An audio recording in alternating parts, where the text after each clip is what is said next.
Calprica, el pollo por naturaleza. Y vamos a comenzar el debate en este 2 de febrero, pero antes tengo un consejo para todos ustedes, porque llegó justamente Devoto 1, 2, 3 Ahorrá. Sí, y se los voy a explicar de qué se trata. Si te llevas, por ejemplo, un detergente, tenés 5% de descuento. Si llevas 2, tenés 10. Y llevas 3, tenés un 20% de descuento. Buscá los más de 1000 productos que están en esta promoción y elegí la mejor manera de ahorrar solo en Devoto. Y bueno, y este día de Iemanjá, 2 de febrero, vamos a seguir con el tema. Recién hablábamos con May Susana justamente sobre esta propuesta polémica del tema del feriado. Ella es legisladora también, legisladora suplente. Planteó que en su momento puede haber un debate, alentó un debate parlamentario sobre el asunto. Pero ¿qué significa esta celebración que, por lo que ella misma decía, inclusive en la prensa, tiene cada día más adeptos que curiosos aparentemente? También, si bien han denunciado algunos momentos de intolerancia, también reconocen más aceptación. La sociedad uruguaya está aceptando más estas prácticas afroumbandistas. Estamos con un académico que desde la antropología ha estudiado todos estos temas. Nicolás Gubú, bienvenido. Un gusto recibirte. Bueno, ¿cómo observás el fenómeno de Iemanjá, 2 de febrero, en la sociedad uruguaya, en esta sociedad tan particular, que tiene una relación con las religiones muy particular? Sí, yo siempre lo digo y lo repito, el Uruguay es de los 4 países más laicos del mundo, es decir, que vivimos en una situación realmente excepcional y fuera de lo común, tanto para la región, para América Latina, como para el mundo. El Uruguay es un caso excepcional en lo que tiene que ver con el campo de las creencias y el campo religioso en general. Pero justamente en esa excepcionalidad logra un espacio relevante, transformándose en la fiesta popular más grande, justamente la fiesta de Iemanjá, ¿no? Y es muy interesante, ¿por qué? Porque esta diosa, digo, es una diosa, no es una virgen, también lo aclaro, es una orixá, que es parte de un panteón de dioses.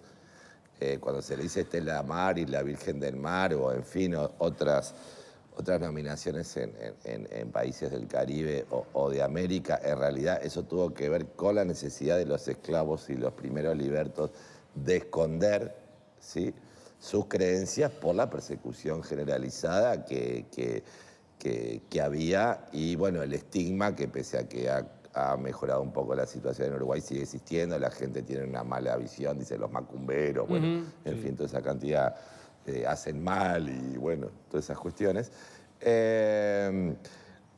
Pero tiene que ver con que es o un conjunto de corrientes religiosas o una diosa que está en un conjunto de corrientes religiosas que se llaman religiones afroamericanas, justamente, que está fuera del conflicto que constituyó la laicidad y el laicismo en Uruguay, que fue el conflicto entre el Estado y la Iglesia Católica. Este es un actor nuevo que aparece, ¿sí?, y por eso es tan exitoso. Sí, que aparece hace décadas, ¿no? Sí, pero sí, se instala fuera de, digamos, la situación histórica, social y cultural que constituye la laicidad en Uruguay. La laicidad en Uruguay no solo fue laicidad, sino fue laicidad anticlerical. ¿Sí? Y con unas prácticas muy particulares también, totalmente novedosas quizás en su momento. Sí, claro. Esto de la costa, de ir, las ofrendas, ¿no? Claro. Bueno, ese proceso, digamos, se empieza muy tímidamente en la década de los 60, 70 digamos, hacerse ofrendas a esta diosa en diferentes puntos. En la época de la dictadura es una religión perseguida, ¿sí?, porque, bueno, aglutinaba a mucha gente y algunas visiones ultramontanas del catolicismo que había en algunos personeros de la dictadura y demás, perseguida y controlada. Es decir, cada templo tenía que tener un número y ese número lo sabía la policía. Es decir, eran como delincuentes clasificados, ¿no? Algo así. Después, en el proceso de reapertura democrática, se empieza a dar, justamente por la posibilidad de desarrollar sus expresiones ritualísticas y religiosas libremente, empieza a haber una privatización, digamos, y conquistan el espacio público con mucho éxito. Se habla, tal vez exageradamente, de 500.000 de personas que va a asistir en todo el Uruguay, porque no es un fenómeno solo montevideano a esta altura. Bueno, es un número aproximado, pero esto quiere decir no que el número de integrantes o fieles o seguidores de religiones afroamericanas y afro-uruguayas haya aumentado, es un número bastante reducido en realidad, en términos de porcentaje, sino que hay una cantidad de personas que se aproximan a esta festividad desde diferentes lugares, muchas veces sin tener la menor idea de quién es Yemayá. Claro. Pero bueno, es parte también, muchos de esos miles son parte de la actual circulación de gente por diferentes creencias, por diferentes, en fin, maneras de aproximarse a lo trascendental, de solucionar su vida. Compartir creencias, ¿no? Alguien, capaz que algún católico o bueno, cristiano o de alguna otra corriente. Depende de qué cristiano, pero bueno, católicos, por eso digo, pero... católicos en muchas partes de América y en Brasil particularmente se dieron situaciones de sincretismo muy fuerte. Claro, o te digo que ven con simpatía. Hace una década, sí, por lo menos eso. Es problemática la relación, pero mucho más tolerante claro. que obviamente que el caso de los pentecostales y neopentecostales, que piensan que estas religiones son demoníacas, que piensan que Yemayá es un demonio y que todas las prácticas que se hacen hoy en día en la playa son satánicas. Pero además, pero también... Ahí no hay posibilidad ninguna de diálogo. En todo caso, se habla de guerra religiosa porque sobre todo por parte de los neopentecostales ha habido actos de violencia en muchos países que terminaron en procesos judiciales y acá hay actos de estigmatización que ustedes pueden observar en la televisión todas las noches. Permiten a propósito del sincretismo, porque yo creo que está bien planteado el punto que tú introduces. En el caso concretamente justamente de la religión umbanda y la religión católica, en la fecha del 2 de febrero, el sincretismo cae como anillo al dedo. ¿Por qué? Porque históricamente el 2 de febrero se celebraba la Virgen de la Candelaria. Claro. Y la Virgen de la Candelaria de alguna manera evocaba el 2 de febrero el ingreso de Jesús con María al Templo de Jerusalén.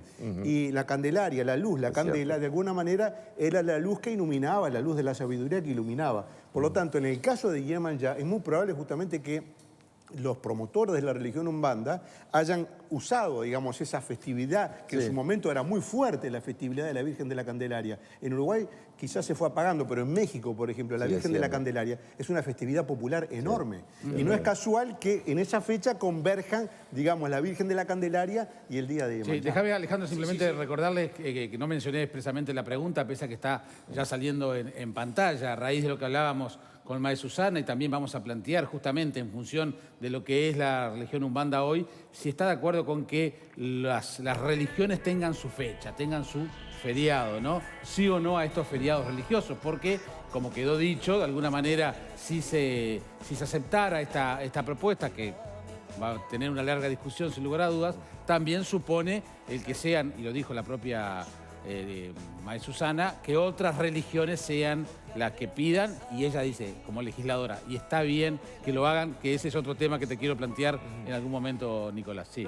Apoyándome en lo que dice Graciano y apoyándome y solicitándole a Nicolás que aumente a propósito los comentarios a propósito de su conocimiento adquirido.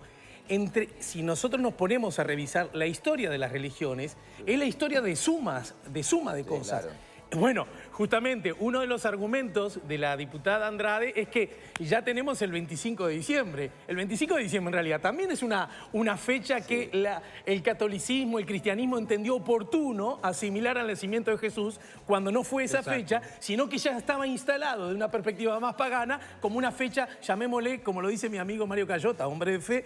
Así que esto, dicho con el más absoluto respeto, era una fecha marketinera. Quiero decir, ya venía bien esa fecha, porque ya venía bien una fecha que de alguna manera estaba aceptada. Esa es la historia de la humanidad de las religiones, a adaptarse, a ver en qué anda la gente a la que quiero conquistar y atraer, por dónde festejan, por dónde pasan. Esa es la historia de la humanidad. ¿Nicolás? A ver, yo creo que sí, que en el caso de Yemayá es un orillá, es un dios que es parte del panteón Yorubá, que es un grupo étnico numéricamente bastante importante, que se encuentra sobre todo en Nigeria, en República de Benín, y llegan acá a través de la trata, o sea, Iemanjá llega acá a través de los esclavos y bueno, y tiene mucho impacto en Cuba, en Antillas, en el Caribe, en Brasil, de Brasil después derrama para acá, para Uruguay y Argentina, y evidentemente que en ese proceso sufre transformaciones. En el origen es una diosa de las aguas, pero sobre todo vinculada a un río. Se vuelve mucho más oceánica cuando llega acá a las Américas. Y, a ver, digamos, es el orillá más famoso, pero es parte de un panteón de orillás que son también muy importantes, que si muchas veces la gente desconecta una entidad, una orillá, un dios de los otros. Lo más próximo como idea que podemos llegar a tener nosotros como occidentalizados es el panteón griego, es muy parecido. Bueno, son dioses que tienen conflictos entre ellos, se quieren, se aman, se odian, bueno, en fin, es como, es medio intranquilo ese universo como el de los dioses griegos, y es una mitología riquísima. Tú hablaste de la conquista del espacio público en su momento. Sí. Capaz que los más memoriosos me pueden ayudar, pero yo no recuerdo un debate tan caliente cuando la instalación de la estatua de Iemanjá. Bueno, pero por eso, Jaime, lo que te decía antes, es una situación que surge en el Uruguay y por eso es tan exitosa, aparte, o digamos, con distancia, de la construcción del modelo laico, y yo diría laicista uruguayo, que es un modelo laico pero anticlerical. Esto viene por otro lado, claro, de sorpresa. Fue mucho más violento la discusión de la cruz o de la Virgen que el monumento de La discusión de la Iemanjá. cruz fue una discusión que implicó la Asamblea General, es decir, la reunión de senadores y diputados juntos, sí, claro. que se hace excepcionalmente, con el vicepresidente de la República en el momento votando en contra, con una cantidad, bueno, un partido colorado muy ballista, muy anticlerical de la época, votando de forma importante en contra de la cruz. Fue una negociación y bueno... Pero eso no sucedió con el monumento. No, porque lo que hacía la instalación de la cruz del Papa, como es conocida, era colocar de nuevo el viejo conflicto Estado-Iglesia Católica. Claro. Entonces, Iemanjá viene por otro lado, como cuando vienen las cosas nuevas, que siempre vienen por otro lado, y se instala de una manera, ¿y esto qué hacemos con esto? Y bueno, y ahí está. Y ahí está, y por eso... A ver, Verónica. Tú decías como al pasar que no se ha extendido, no ha crecido en estos últimos años esta religión desde el punto de vista de la cantidad de personas que la profesan. Yo buscaba por allí algunas cifras y un poco lo que leía tenía que ver con que todas estas religiones que no son la católica apostólica romana totalizan sumadas un 5% aproximadamente de la población aquí en nuestro país. Esto da un poco... ¿Las religiones afros o todas? Todas, un poco más. las que no son católicas, digamos.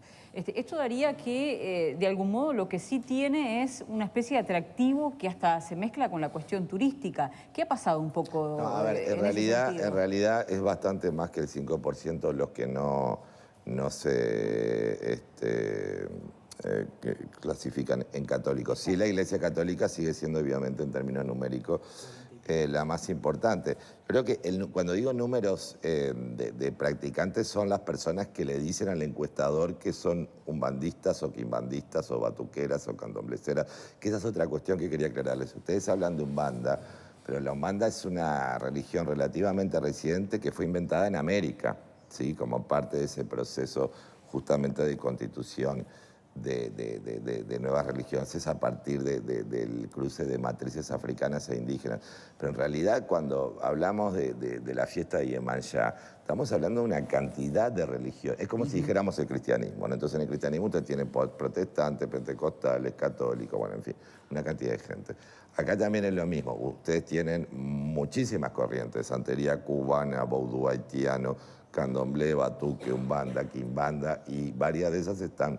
yo qué sé, tambor de mina, hay una cantidad de cultos que eso constituye las religiones afroamericanas que sí tienen con diferentes nombres, o la mayoría de ellos tienen con diferentes nombres, a Iemanjá presente dentro del conjunto de dioses que componen su universo, su panteón, su cosmología, ¿no? Permitime un segundito, Verónica. ¿Cómo? ¿Esas religiones han crecido o ha crecido la No, prensa? el crecimiento no, en términos numéricos de las religiones afro no es relevante. Lo que sí hay es un impacto muy fuerte en la sociedad a través de diferentes situaciones de la religión entre algunos líderes de esas religiones como May Susana y otros con lo político, hasta bueno, la conquista de ciertos espacios públicos, esta fiesta y otras, y también lo que tiene que ver con, digamos, el servicio que da esta religión es que un montón de gente, sin decir soy un bandista, va y se tira a los bucios y le pregunta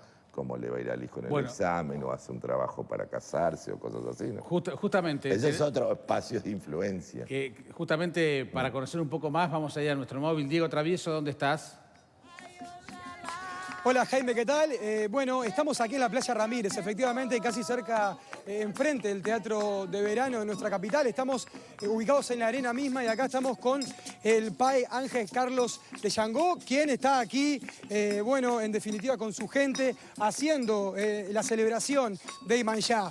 Buenas tardes, Carlos Ángel, ¿cómo te va? ¿Cómo están? ¿Todo bien? Un placer que hayan llegado. Un saludo para todos los televidentes y la gente en el piso por ahí.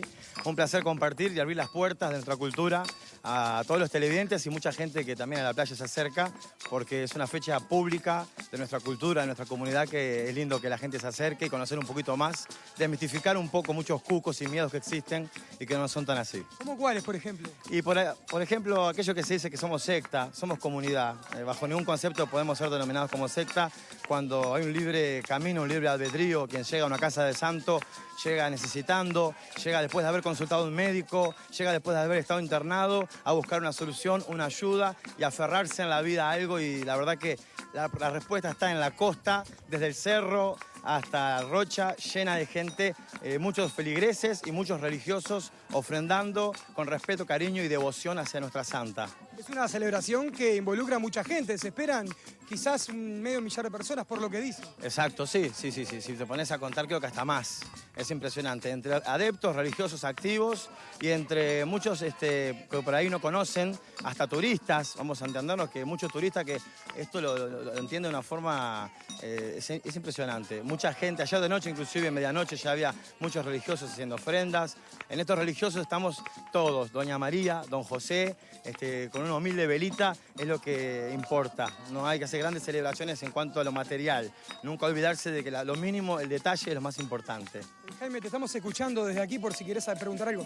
Sí, estábamos justamente planteando aquí en el debate, en el estudio, justamente la cantidad de adeptos y que Ángel Carlos, ¿qué es lo que le dice justamente el contacto con la gente, su experiencia en estos 2 de febrero? ¿Ha disminuido la cantidad de curiosos y hay gente que más convencida practica la religión? ¿Cuál es la percepción? Y por contrapartida, porque también lo hemos estado hablando o sobrevolando aquí, el tema de la aceptación por parte de la sociedad uruguaya justamente de Iemanjá y todo lo que significa esta religión.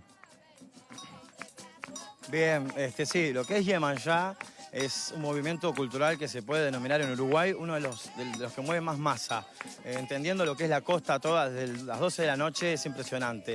Como religioso, para mí, mi percepción y como pai de santo, sacerdote de este culto, entiendo que es una religión que está activamente en el pueblo, está en la gente, en el que necesita, como hablábamos hace un ratito, el que necesita encontrar el Dios vivo, sin desmerecer ni tampoco ir en contra de otros sincretismos o confesiones religiosas. Acá nuestra religión es una religión viva, es sinónimo de naturaleza. Nosotros hoy nos reunimos un 2 de febrero en forma pública a hacer rezos para Iemanjá, para nuestros orishás, y estamos rezando al elemento, o sea, el contenido de las rezas, que sería una especie de mantra, es un cántico hacia el elemento, pidiendo que no nos falte la vitalidad, que no nos falte el pan de la mesa de todos los días. Exactamente, al ser tan grande el movimiento, escapan muchas cosas, y sí, se llena de curiosos. Es como todo en la vida, la profesión se va haciendo con el tiempo. En nuestra religión, el sacerdocio no está en una universidad, es un sacerdocio que pasa oralmente. Por ejemplo, uno va aprendiendo del mayor, del pai de santo, del padrino, y al pasar los años, en la práctica de los años, se va entendiendo el secreto de nuestra madre naturaleza y cómo invocar, cómo llegar, en este caso, naturalmente, vuelvo a insistir, naturalmente hacia los elementos, en este caso agua, fuego, aire o tierra, que es en definitiva lo que hacemos. Pero es un día muy especial que lo celebramos con mucha alegría. los afroumbandistas. Tú hablabas de las ofrendas, tú hablabas de una velita. Bueno, se ha hablado mucho también, inclusive por parte de varios colegas tuyos, de que las ofrendas sean amigables con el medio ambiente. ¿Qué se pide y qué se ofrece? ¿Qué va a pasar hoy concretamente con todos ustedes? Vemos allí una cantidad de elementos que seguramente muchos de ellos van a ir hacia el mar. ¿Por qué? ¿Qué agradecen? ¿Qué piden? Bien, exacto. La interacción con la naturaleza es el sinónimo de lo que hacemos nosotros. Acá tenemos una mesa servida con ofrendas, entre ellas frutas, perfume que se va a ofrendar, el encanto de ese perfume, lo que es el líquido más que nada, los vidrios, lo que son elementos que no son biodegradables, se eliminan antes de ofrendar. Y sí, la barca está hecha de compensado, no tiene clavos, muchas flores, miel, merengues, la velita. Evidentemente, buscamos, sí, por supuesto, sería algo irónico decir que una ofrenda hacia la naturaleza no es natural. Por eso evitamos hablar de la espuma plast y de otras cositas que no son biodegradables o que a la larga hacen mal a nuestros peces, que en definitiva es lo que nosotros veneramos. Yemanjá quiere decir Yeye o Moilla, madre, hija del pez. Entonces, cuando uno entra en contacto con la naturaleza y hace una religión natural como la nuestra, tenemos, por ejemplo, una vacía en la mesa que se llama mieró, que es la sangre vital de vegetales. Son hierbas seleccionadas, maceradas, para poder representar la sangre vegetal y ahí dar bautismo o por lo menos darle la parte religiosa a las cintas que marcamos a toda la gente que viene. Pero sí, recomendamos y aconsejamos a quien se acerque que pueden ofrendar. Le decimos, traiga una flor, traiga unos merenguitos, lo que sientan. Y por supuesto, en cuanto a pedidos, Yemanjá es madre. Muchas madres que a veces del corazón quieren lograr en el vientre la gestación, se le pide a Yemanjá. Ella es madre por naturaleza, se le pide por la abundancia, el cuidado de nuestros niños.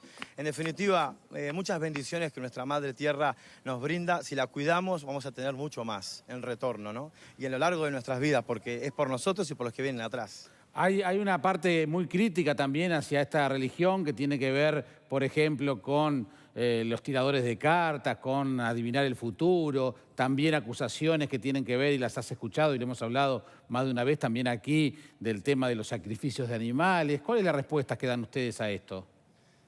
Bueno, si tengo que hablar desde mi perspectiva como afroumbandista, yo creo que a veces se sectoriza mucho y se nos desprecia bastante, porque como decíamos hoy, se nos habla de secta, hablamos de sacrificio. Sacrificio para nosotros es algo que está en la iglesia, en otro tipo de contexto y dentro de otro tipo de ritual, se habla inclusive del sacrificio. Para nosotros el sacrificio representa la cultura, no es que estemos matando por matar. A la hora de nosotros hacer un tipo de ritual, ceremonia, en el caso de que sea un pez, que se utilice la sangre fría del pez, es para aliviar un contexto de ira o de fuerza energética muy importante. Hay un contenido, inclusive después de un sacrificio de un animal, se limpia, se celebra la comida de ese animal. O sea, en ningún momento un culto en este caso afroumbandista o de culto africano, se puede entender que se mata por degradar o por hacer daño. En cuanto a un marco religioso, hay un sincretismo, por supuesto, hay espacio para todo, pero respetamos otras religiones y en cuanto al sacrificio, no es más que cumplir con la cultura, con lo que nosotros venimos manteniendo en América más de 300, 400 años, y esto ya viene de África y no es un invento. Ahora, separando las aguas, en cuanto a gente, acusaciones y demás, es una gran religión, tiene mucha cultura, habría que vivir muchos años, 2 o 3 vidas, para entender y para poder llevarla mejor a cabo, pero no quiere decir que quienes las practicamos no entendamos de esto. Hay gente como en toda profesión, tenemos en la esquina el carpintero, tenemos el mecánico, el vivo, el que pseudo país de santo que de un momento a otro se convierte y por pronosticar o predecir que se cree que es fácil. Nuestra religión en bambalinas o detrás de cortinas es una religión de mucho sacrificio. Nuestra religión está compuesta de amas de casa, de luchadores de trabajo de horas de actividad, donde tienen que hacer un sacrificio para poder cumplir, hacer una ceremonia que lleva entre, frutas, elementos de todo tipo, días y años de aprendizaje. Pero, evidentemente, esa es la óptica desde un humilde país de santo, ¿no? Diego, te dejo para cerrar el móvil allí, agradeciéndole justamente a Ángel Carlos que nos haya atendido. Simplemente, Ángel Carlos, para el final, la MAI y diputada del Frente Amplio, Susana Andrade, ha manifestado que si el 25 de diciembre es feriado, ¿por qué no el 2 de febrero? ¿Qué opina usted? Me parece bárbaro. Todas las propuestas que diferentes sectores políticos puedan presentar en pos de la cultura afro-uruguaya, en este caso afro-religiosa, está bárbaro. Un 2 de febrero creo que sería ideal, es un lindo día público, insisto. Hoy es un día público donde se puede encontrar mucha cosa, de la cual mucha cosa muy buena y de todo, porque hay gente que no pertenece a nuestra cultura y de repente en un espacio en la playa hace cualquier tipo de cosa. Pero está bueno, toda propuesta que sea en pos de nuestra cultura, yo la apoyo. Sería importante, es un día religiosamente para nosotros muy lindo. Y bueno, desde aquí les mando un abrazo grande. Vamos a seguir con las ofrendas, recibiendo a toda la gente que se acerca. Que Yamayá nos bendiga, bendiga a nuestro mundo. Es un mundo que puede tener muchas religiones, pero es un mismo mundo. El reloj corre para todos iguales. Amén de tener cualquier tipo de criterio. Que tengamos paz en el mundo entero, para los grandes políticos y para los que estamos haciendo el país desde abajo y arriba, que haya unión, convencimiento y que no falte la fe, que la fe mueve montañas. Muchas gracias, Ángel Carlos. Motumbaye Odara, iré. Vamos contigo, Jaime, adelante. Muy bien, muchas gracias. Bueno, el reloj corre para todos. Pasemos la pausa y debatimos todos estos temas luego de ella.